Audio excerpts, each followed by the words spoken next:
Religion has a lot in common with intimate partner abuse.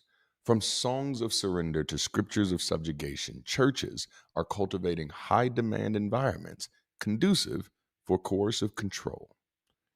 We're not talking about religion as a belief. In today's conversation, we're talking about religion as behavior management, as identity engineering, as the normalization of control disguised as compassion.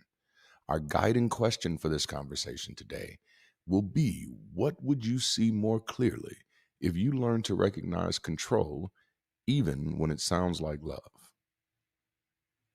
Coercive control can be understood as a pattern of controlling behavior used by a perpetrator to establish and maintain control over another person using various means and involving harm or threats of harm. It reinforces an individual's belief in their inferiority and dependence on someone perceived as more powerful than themselves.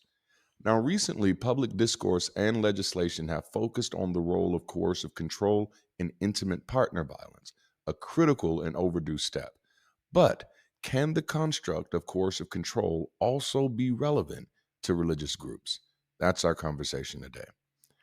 I believe so. We know cults are dangerous and involve frightening levels of control.